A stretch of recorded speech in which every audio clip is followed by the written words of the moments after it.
everywhere. And much like the Googles and Facebooks of the internet, the wallets are the software layer of cryptocurrency. So what you're going to start seeing, and already exists today, are wallets incorporating and partnering with exchanges to allow you to do crypto to crypto, fiat to crypto conversions, all within the same app, allowing you to stay within a single brand for a lot of the crypto services that you'd normally need. Well, we're at the Crypto Invest Summit with Puey of Edge Wallet, a thought leader, not even just only in the crypto wallet space, but in the crypto space as a whole. I know a lot of very influential people who hold Paul in very high regard. And actually, just as a little story, as I was coming here, I had our Uber driver who he was asking about crypto and Bitcoin, and someone had told him about it a while back. And so I was like, you know what? Instead of just telling you about it, I'm just gonna, I'll tip you in crypto instead. Had him get the Edge wallet because it's something I started using recently, so I'll be honest, I was using some other wallets, but I just thought that the ease of use for the person that's never set up crypto before, knows nothing about it, in my opinion, it was the easiest way to possibly do that. And yeah, so I went and sent him, I forgot it was either Dash or Litecoin or Bitcoin Cash. It was probably Bitcoin Cash. Now that it pumped up a little bit, I'm like, okay. I'm like, don't worry if it goes down a little bit, this did go up a lot, so here we go. So we're here at the Ritz-Carlton right now, just flew in from Phoenix, and he's sitting here with an Uber driver who's going to remain anonymous right now, but we just hooked him up with an Edge wallet. So I don't know if we can just kind of show that so we got hooked up with the Edge wallet. I'm going to give our driver here some Bitcoin Cash, showing him how it worked. But we talked about all sorts of things today, didn't we? We talked about the Federal Reserve, talked about how it's all one big scam, and so now we're going to, for our driver's first time, send him a little bit. So what we want to do first is on the Edge wallet, we're going to request some funds, and so that's the address. And then what I'm going to do is go over to my wallet, hit send, and then so that way I've got the address up there. So what happened is it put in your address bar automatically, but you saw how quickly that happened. And then so I'm gonna say, okay, I guess part of this is actually putting in the password, not even. Okay, and then I just sent it. So if you back out of that, so if you back out of your app, you can see that, yeah, so you see actually you just got $5 of Bitcoin Cash, and see, look how long that took, like a second. And so yeah, so if you go, yeah, so if you let's go over to let's go wallets. So right now we're still on the Edge wallet. You see now it went up a penny. So now you made a penny somehow. So you see that we've got the Edge wallet. We've got $5. How long did that take? It's instantaneously, and then there was no banks involved. There's no merchant processors. It cost, I'd have to go check to see what I didn't look to see what it cost. A 0.0162 Bitcoin Cash.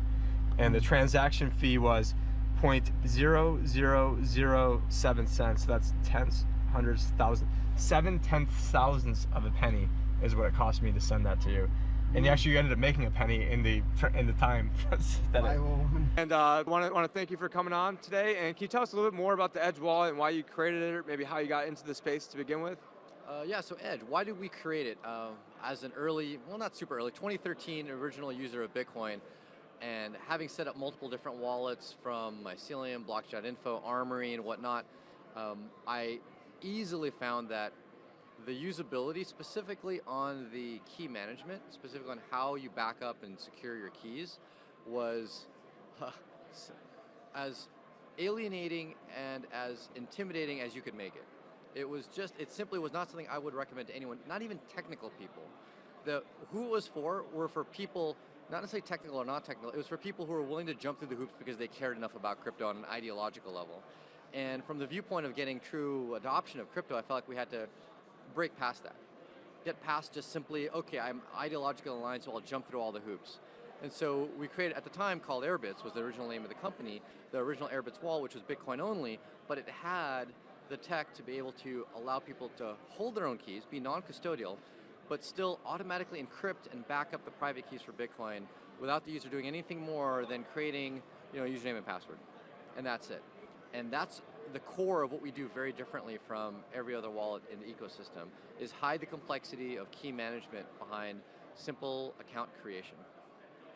So even though you have a simple way to get your account, it's kind of like setting up an email, like username, password type situation. I think you also can put in a 4-digit PIN, or there's some other. Does it have the thumbprint on iPad? I can't remember. Yep. Okay, because Yep, exactly. every now and then it does. It asks you if you remember your password to see if you want to verify, which is nice. But if someone did lose their password, it's sort of like losing your keys. Is that correct? If they lost their password, it's not like you guys can then send them an email like, okay, here's your password to get in. Can you elaborate on that? Sure. So losing a password, on the contrary, is not exactly like losing your keys. All right. So number one, a password can be two-factored from the protection point of you losing it to someone else. Like you write down your password somewhere, someone else picks it up. If that was a private key, they've got your money. Since it's a password that's authenticating with a service, you can two-factor that. And in Edge, it takes one tap of a button to enable two-factor. And suddenly now that password, if someone else gets it, doesn't allow them to access your money. Second of all, a password is generally human-generated, and so even if you might lose it, there's a chance for you to eventually remember it given enough tries. And we have had a number of people that have done exactly that. Yeah, I forgot my password. And we recommend one simple thing. Get out a notebook, and every time you try, write down what you've tried. And we had people take 3 months, but they got back in. Wasn't there a hope? there was a story where a guy was like trying to undergo hypnosis and do all this different crazy thing, and I'm not sure if he eventually got it. I got probably have to go. Maybe I'll link that in the show notes of what the end results of that. Do you happen to know what the results?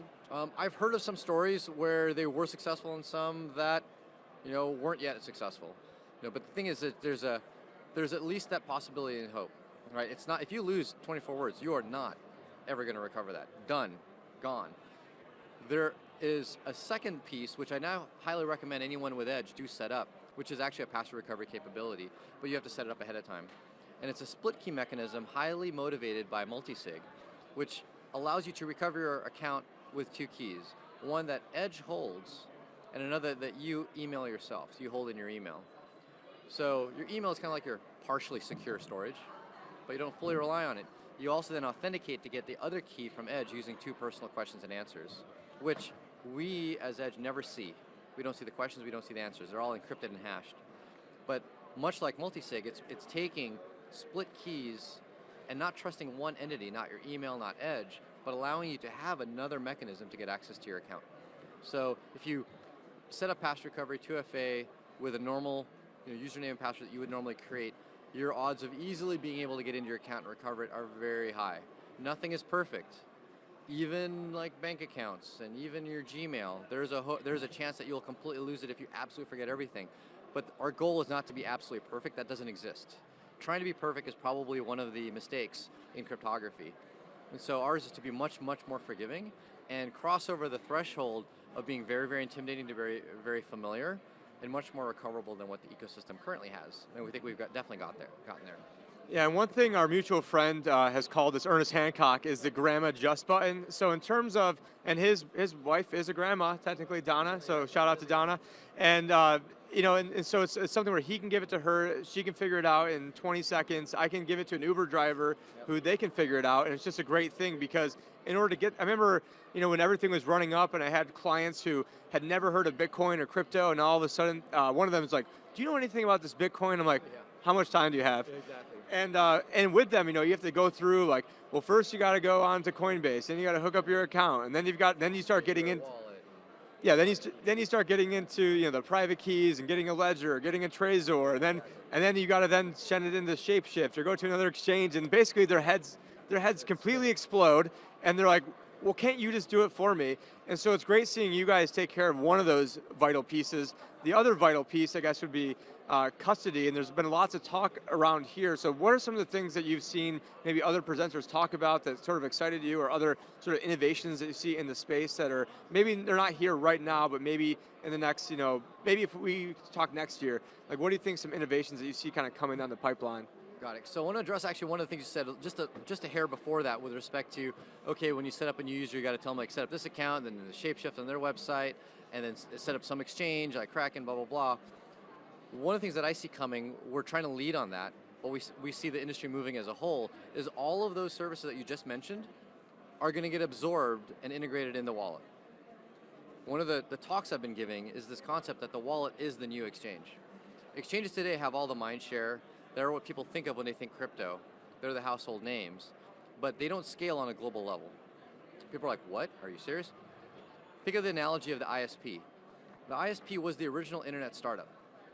They were the ones that gave you connectivity, but they weren't global companies. They were very regional, and they were at the mercy of the legacy infrastructure systems, such as the telcos. That's what current exchanges are today, especially the fiat exchanges. They're at the mercy of existing banks and regulatory burden in each country that they operate in. Wallets aren't. We're pure software. We can operate anywhere in the world that doesn't outright ban or stop you from being able to download it. They operate everywhere. And much like the Googles and Facebooks of the internet, the wallets are the software layer of cryptocurrency. So what you're going to start seeing, and already exists today, are wallets incorporating and partnering with exchanges to allow you to do crypto to crypto, fiat to crypto conversions, all within the same app, allowing you to stay within a single brand for a lot of the crypto services that you'd normally need. And so in Edge right now, you can access 4 different crypto to crypto exchanges: Shapeshift, Changelly, Change Now, Fast. Best price hunting across all of them. I sort of sent you guys a softball with that without even realizing it, because that was, yeah. And so, and you're going to see other companies do it. It's not unique to us, but we're definitely, it's our core focus. And then the fiat to crypto, we already have 2 partners with 6 to 7 in the roadmap over the course of the next 2 quarters. So that's one of the things that excites me, independent of what we do. Like, what excites me about us doing it, but it also excites me from the viewpoint of it's going to transition the world away from focus on centralized custodial exchanges to more so non-custodial, more decentralized solutions for people to hold, buy, and sell crypto.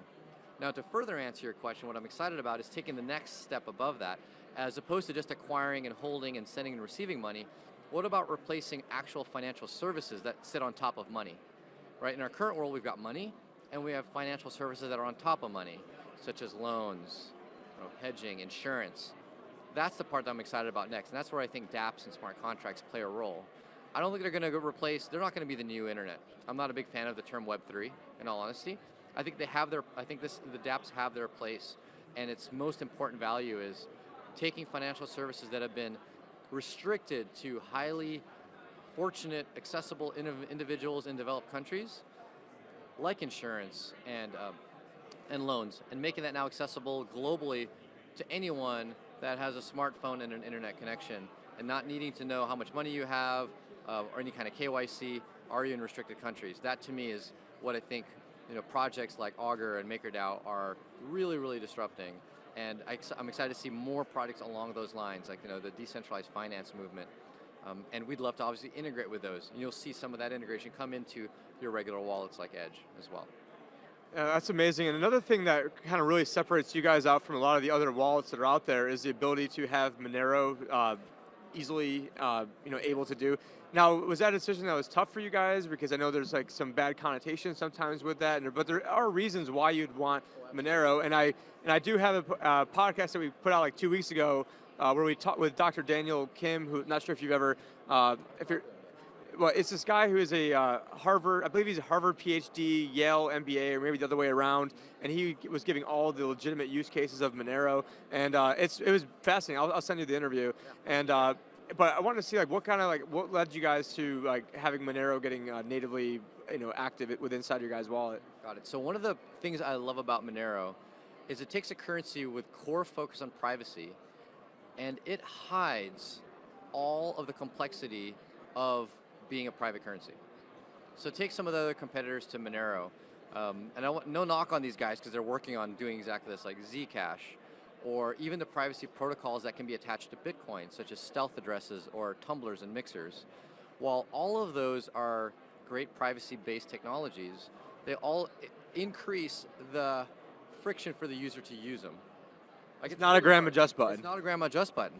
With Monero, it kind of is a grandma just button. When I want to send you Monero, you have an address, I scan it, I send you Monero.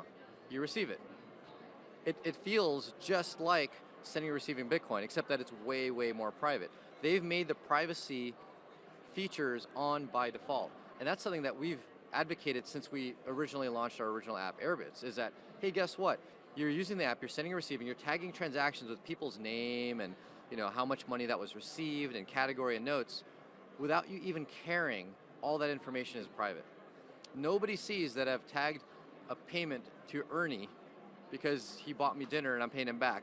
it's all there, and it looks like. And Ernie even said this, because, oh, I get what you're doing here, Paul. You're collecting all that information, just like another Google. I go, Ernie, it's all encrypted. We can't see it, and it's open source code, so we can prove it. He's like, really? And so that privacy by default has always been kind of in our heart and minds. Make it where privacy is not relegated to just the people that care about privacy. Make it where people that even don't care about privacy get it. They don't even have a choice. And my theory is that that makes it more private for everybody. So say you and I and Ernie, definitely we care about privacy, but 99 other people in this room don't. But we give them tools that give them privacy that makes us more private. And so we believe in that, in what we're building, and Monero was one of the few currencies that implemented that right out of the gate. And so hence it's like, it was a no-brainer that we wanted to do it.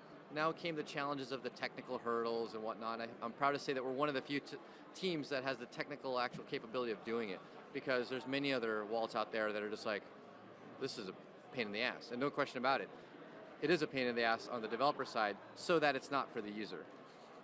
Oh, thank you for that. And so some of these other platforms that are out there, and just maybe kind of wrap it up, or you'd mentioned, this is not a knock to these other ones, but you've got, let's say, Dash that's out there, or Zcash. Again, not a knock to these, but do you know like what percentage of, let's say, the Dash transactions are, private? Because right now, I mean, I can't imagine it's more than 1%, but the Dash guys, I love the currency. I use Dash. Please correct me if I'm wrong, because I'd love to hear it be higher than 1%, but I don't imagine it being much higher than that, because of as soon as it's not on by default, there's just so much more that the user would have to go to like turn it on and enable it. I know that one of the great things about Dash is they're making a lot of their functionality much more on by default. So Dash just recently turned on instant send. So now any wallet that sends Dash will by default try to do an instant send. It'll automatically try to do it, and that is awesome. And I give them super thumbs up for doing that.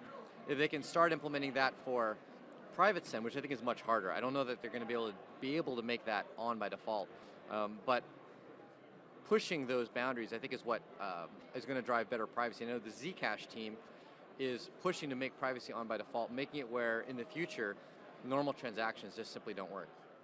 They've mentioned that to me as being on their roadmap, and so that's where I'm going to have like a higher level of respect for that project, at least in terms of privacy by default. All right, well, we definitely appreciate your time today. You're a true innovator in the space. One thing I also want to mention is you guys are putting out weekly Facebook Lives that I've seen, and I had a question for your team, and they actually got back to me during the Facebook Live, and it was actually about Shapeshift and Monero and how to do things and how to. And anyways, if you guys have questions, you guys can check. What's the best way for people to get a hold of you? Either on Twitter, or if they want to, maybe not get a hold, if they want to follow what you're working or your team. What's the best avenues for them? So definitely the first place to start is on our website, edge.app. So it's pretty easy to get to, and from there you can find our Telegram page. We have a very active Telegram forum, a few thousand users actively chatting and asking questions. Our support team helps out on Telegram as well. From there you can get to our Twitter account, which is @EdgeWallet. You can connect to us on email, info@edge.app, and then on our Facebook page. So the links to kind of everything else pretty much starts on our website. There's also a link to what I'd love to be able to announce is we just launched the beta of being able to sell crypto into a credit card, and that you can sign up for the beta off our website and also join our equity crowdfunding campaign through Bank of the Future on there as well. All right, well, thank you very much for your time today, and thank you for all the innovation and everything you've done to make it Grandma Just Bud. Thank you very much. Thanks much. A good friend of mine, Tim Picciott, he's a financial advisor at Scottsdale. He'll be speaking at the TDV event. You'd be able to bring the crypto into the system. How would you be able to do a foundation of trust, of this, of that, and so on? And well, Tim was at the party, and I go, Tim, what up? He's been spending months that he's getting ready to present to you guys Monday on how you can take your crypto and not pay capital gains on it, not have taxes on it. I'm going, man, you need to talk to Tim.